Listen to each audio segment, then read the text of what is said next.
Algunos ciudadanos citados para integrar el jurado en el juicio contra Antoniesca Aviles Cabrera ya llegaron al tribunal con una conclusión formada. Una candidata lo admitió sin rodeos. Dijo, y cito, "Ya tengo un veredicto y una opinión".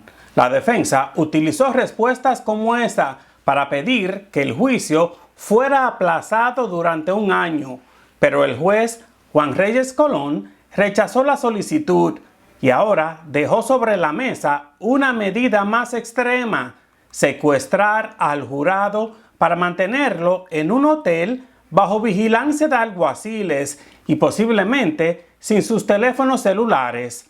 La posibilidad ya generó preocupación entre 6 de los 18 candidatos que continúan siendo evaluados.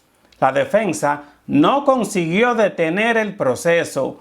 La fiscalía tampoco consiguió modificar la orden que limitará el contacto con casi todos sus testigos.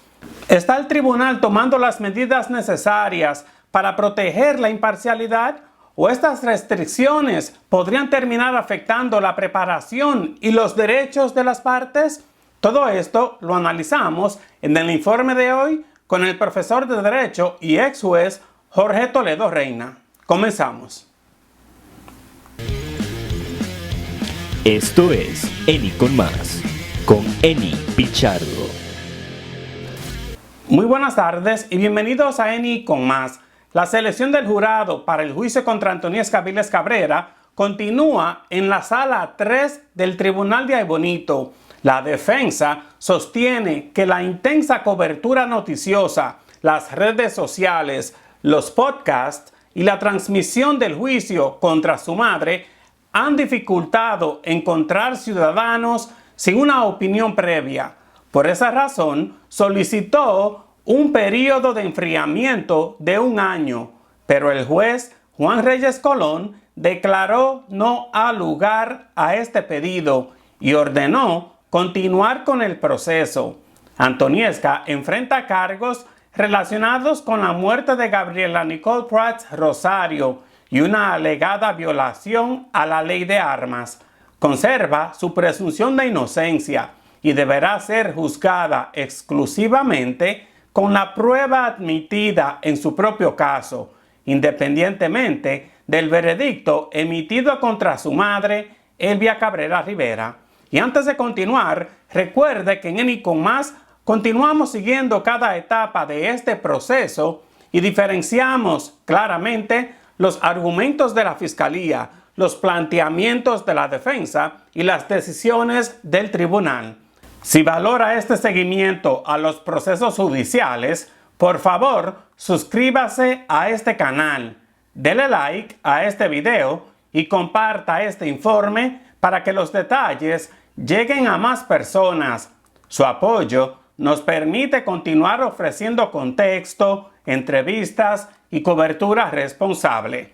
En el proceso de selección del jurado, en el caso de Antoniesca, durante las entrevistas individuales, varios ciudadanos citados admitieron haber seguido ampliamente el caso. Algunos aseguraron que podrían dejar fuera de la sala todo lo que habían visto o escuchado. Otros reconocieron que no. Varios fueron excusados después de admitir que ya tenían una opinión o incluso un veredicto. Para la defensa, estas respuestas demuestran el efecto de la publicidad excesiva, pero también existe otra interpretación, que la selección está funcionando precisamente porque permite identificar y excluir a quienes no pueden evaluar el caso con imparcialidad. La defensa había solicitado anteriormente una posposición de 6 meses. Esa petición tampoco prosperó. Ahora solicitó un año, pero el juez, como ya les dije, volvió a determinar que los procedimientos deben continuar. Durante la jornada más reciente, el juez explicó a los candidatos que todavía es demasiado pronto para tomar una decisión, pero que podría ordenar el secuestro del jurado en alguna etapa del juicio. En términos prácticos, esto significa que los jurados permanecerían juntos en un hotel bajo la supervisión de alguaciles para evitar contactos con otras personas o con información externa. El juez explicó que incluso podrían ocuparles temporalmente los teléfonos celulares. La medida no ha sido ordenada. Podría implementarse si el tribunal concluye que resulta necesaria conforme avance el proceso. De los 18 candidatos que continúan siendo evaluados, 5 hombres y una mujer expresaron preocupación ante esa posibilidad. Mencionaron compromisos laborales, citas médicas, una operación programada y un viaje por asuntos personales. Uno de ellos, comerciante y único sustente de su hogar, explicó que si no trabaja, no genera ingresos. La defensa también quiso saber si la presión de permanecer secuestrados podría llevarlos a decidir el caso apresuradamente. Uno respondió que hacerlo no sería responsable. Otro fue menos categórico. La inquietud tiene un antecedente directo. Durante la etapa final del juicio contra Elvia Cabrera Rivera, el juez ordenó secuestrar a los 12 miembros del jurado después de que las partes sometieran el caso para su deliberación. Ante la necesidad de ampliar el grupo disponible, el tribunal citó 6 nuevos paneles para el 11 de agosto. Cada panel estará compuesto por 14 ciudadanos. Eso significa que hasta 84 personas podrían ser evaluadas para determinar si pueden integrar el jurado. No quiere decir que todas serán escogidas. Cada una tendrá que responder preguntas sobre lo que conoce del caso, sus posibles vínculos con las partes o los testigos y su capacidad para decidir únicamente con la prueba presentada en sala. El juez también ya ordenó citar y juramentar a casi todos los testigos anunciados. Una vez juramentados, no podrán hablar sobre el caso con medios de comunicación, otras personas, abogados o fiscales. La fiscal Belinda Brignoni pidió que se reconsiderara esa restricción. Argumentó que a casi un año de los hechos, el Ministerio Público necesita reunirse con sus testigos para repasar la prueba y refrescar sus recuerdos. La defensa respondió que la Fiscalía ya conoce a esas personas y ha tenido tiempo para prepararlas. El juez mantuvo la orden, con una excepción limitada para personas relacionadas con un posible planteamiento de inimputabilidad. La medida busca evitar influencias externas sobre los testimonios, pero plantea una controversia. ¿Puede limitarse el contacto con los testigos sin perjudicar la preparación del juicio? ¿Puede todavía seleccionarse un jurado verdaderamente imparcial?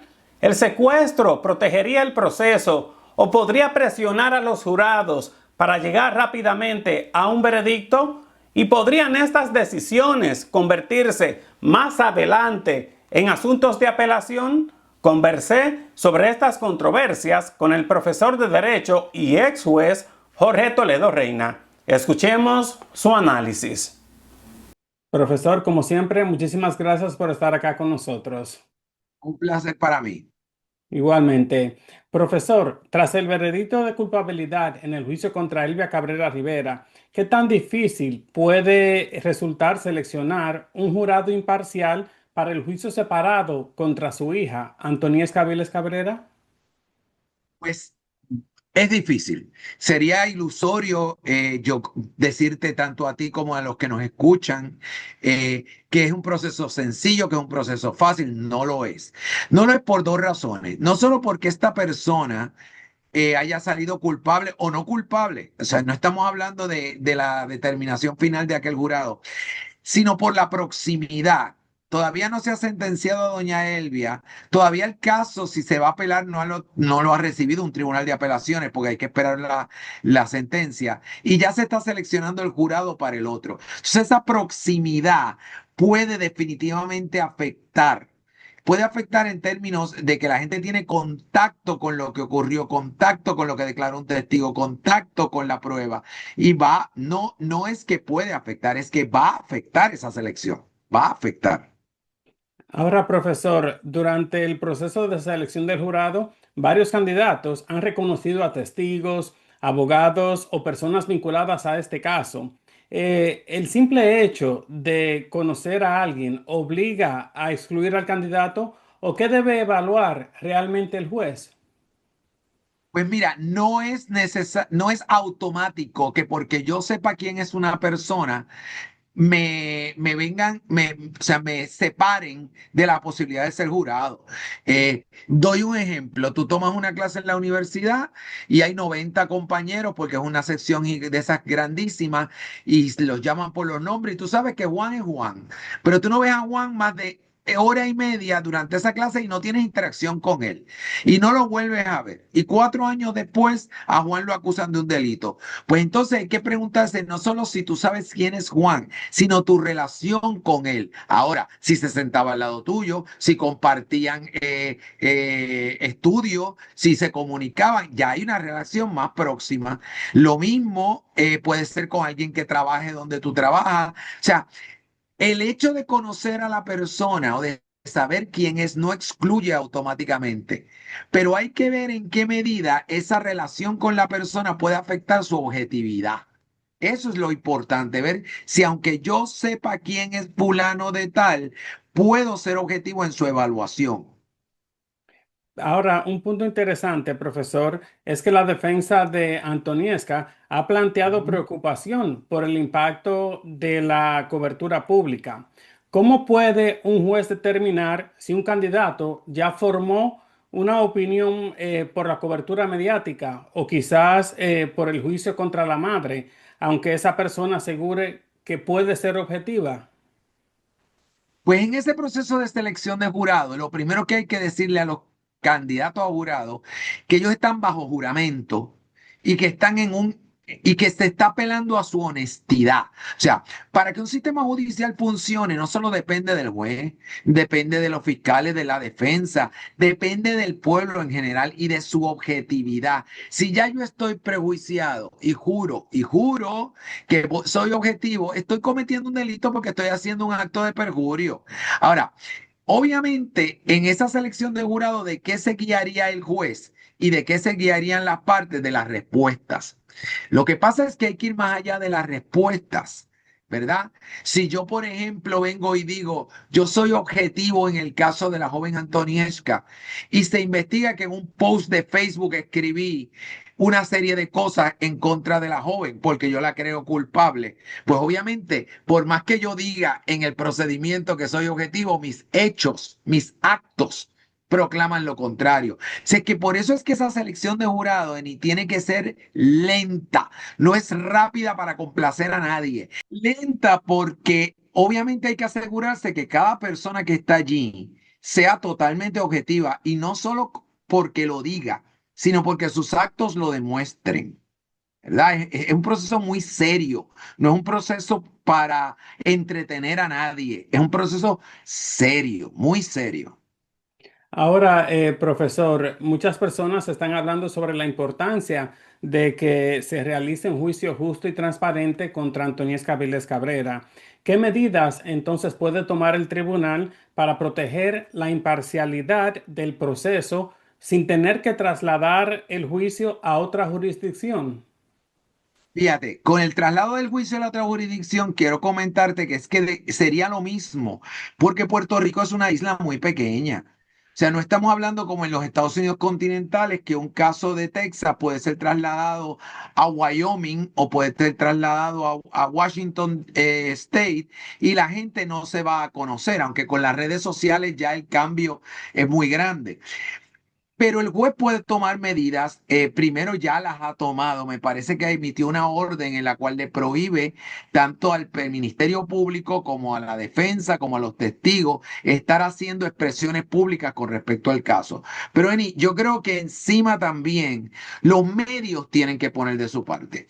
El deber de informar y el derecho del público de tener información tiene que ser manejado con cuidado. Una cosa es que un medio reporte lo que ocurrió en el tribunal y eso es parte de la primera enmienda y eso es parte del derecho que tiene todo el mundo. Y otra cosa es que convierta el procedimiento en un proceso donde vayan personas a opinar. Yo creo que este testigo declaró bien. Yo creo que con este testigo hay prueba. O yo creo que este testigo demuestra lo contrario. Porque las personas empiezan a escuchar lo que dicen esas autoridades, entre comillas, en los medios y se pueden influenciar. Así que yo creo que el objetivo para que sea un juicio justo no solo tiene que ser del tribunal, tiene que esa ciudadanía que constantemente pide justicia, justicia, tiene que hacer justicia evitando contaminar las partes. La justicia se hace con actos, no con palabras. Profesor, ¿y sería jurídicamente recomendable aislar o quizás secuestrar al jurado desde el comienzo del juicio?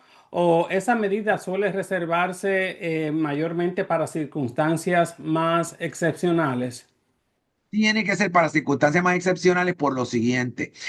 Tenemos que recordar que los jurados son personas con hijos, con familia, con trabajo, con realidades, con enfermedades, con situaciones médicas. Tú pedirle a estas personas que se separen de la sociedad por meses, es realmente crearle, trastocarle la vida a una persona. Y eso incide emocionalmente. Las personas se desgastan. Recuerda que el famoso juicio de O.J. Simpson, donde secuestraron al jurado del principio y alrededor de 5 o 6 jurados se fueron yendo por el camino. Como yo digo, por enfermedades, por esto y por lo otro. No, yo no creo en esa medida desde el principio. Lo que creo es que si al final es necesario, pues se hace. Pero no es recomendable. No es recomendable. Pero entonces sí existe mucha diferencia entre aislar al jurado durante el juicio y simplemente impartirle instrucciones para que no consuma noticias ni discute el caso. Claro.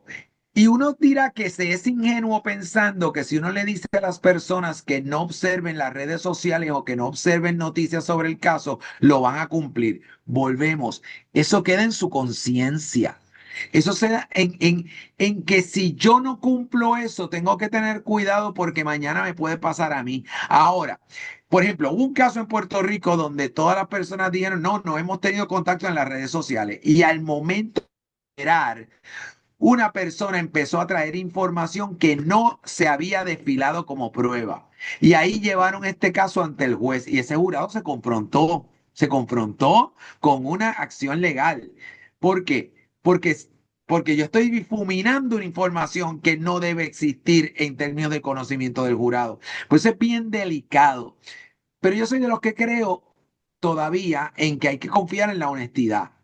Puede parecer ingenuo, pero yo que estas personas que están allí realmente cumplan, realmente lo cumplan.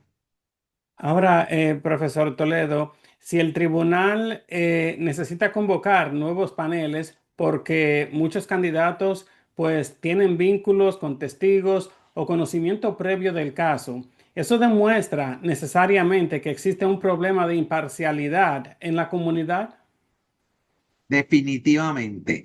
No podemos decir que no van a ser imparciales, pero oye, si de los 10 jurados que tienes hoy, 10 te dicen que conocían a la joven Oxisa o que conocían a esta joven porque sus mamás son amigas, porque se recortan, porque se peinan en el salón de belleza, porque van a la farmacia, porque son clientes de su negocio, obviamente hay un problema de imparcialidad, claro que lo hay, y la defensa lo trajo desde el principio.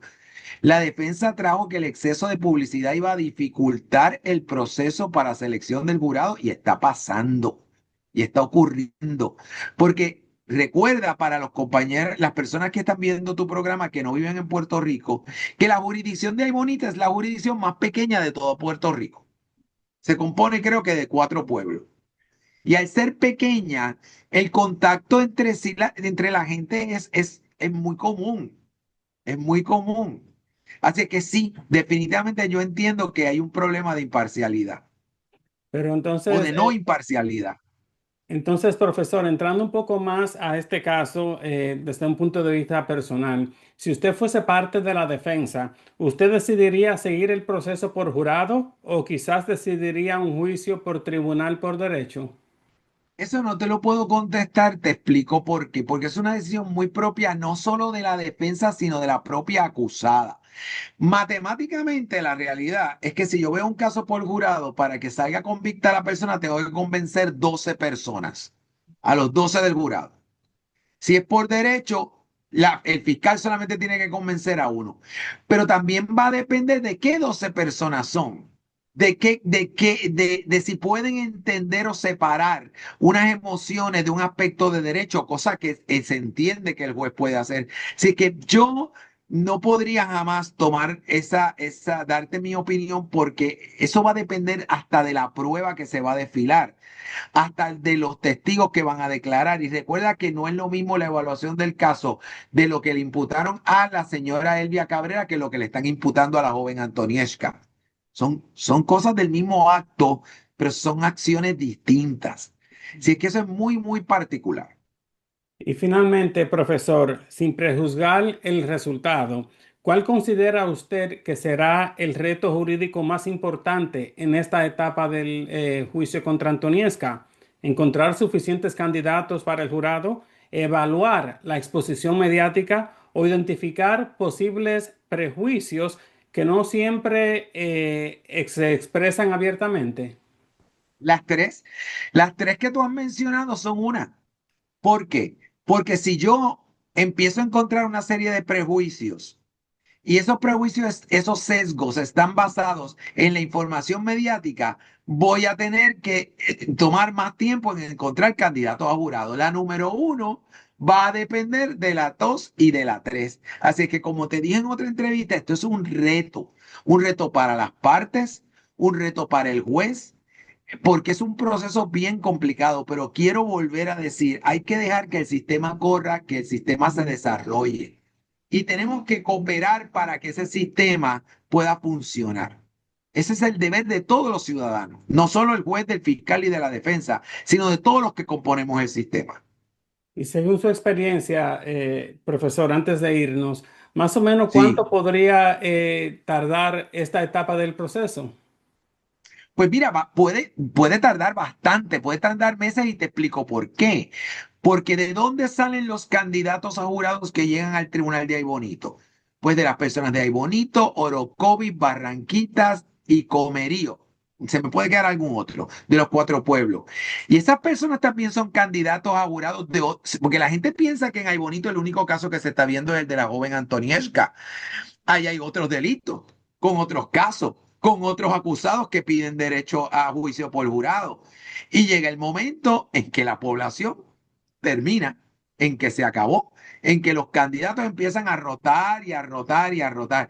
Puede tomar bastante, bastante tiempo. Si tú me pides un tiempo específico, mira, puede tomar meses, casi 2, 3 meses o quizás un poco más, 4 meses. También depende cuántas vistas se den. El juez no pertenece a esa jurisdicción, él pertenece a otra. Él va ahí bonito a ver ese caso nada más. Por lo tanto, él tiene su carga de trabajo en el otro lado, igual que las abogadas, igual que las fiscales. Si es que hay que tener paciencia. Definitivamente estaremos pendientes de todo lo que suceda. Profesor Toledo Reina, agradezco mucho su tiempo y su colaboración. Gracias a ti por la invitación. Por ahora, el juicio contra Antonieshka no será aplazado. La selección del jurado continuará el próximo 11 de agosto en el primer aniversario de la muerte de Gabriela Nicole. Podrían comparecer hasta 84 nuevos candidatos para integrar el jurado. El tribunal también evaluará, conforme avance el proceso, si resulta necesario mantener a los jurados en un hotel y alejados de información externa. Ese mismo día serán juramentados casi todos los testigos y comenzará la restricción sobre sus conversaciones relacionadas con el caso. El reto será proteger la presunción de inocencia de Antoniewska y la integridad del juicio sin imponer condiciones que interfieran con la preparación de las partes o presionen a quienes finalmente integren el jurado. Y yo ahora quiero conocer su opinión. ¿Considera usted que secuestrar al jurado ayudaría a garantizarle a Antoniewska un juicio justo o podría ejercer demasiada presión sobre las personas encargadas de decidir el caso? Deje su opinión con respeto en los comentarios y comparta este informe para ampliar la conversación. Y antes de irnos, recuerde darle like a este video y suscribirse a Eni con Más para continuar recibiendo nuestras actualizaciones. Yo soy Eni Pichardo, nos vemos en la próxima edición.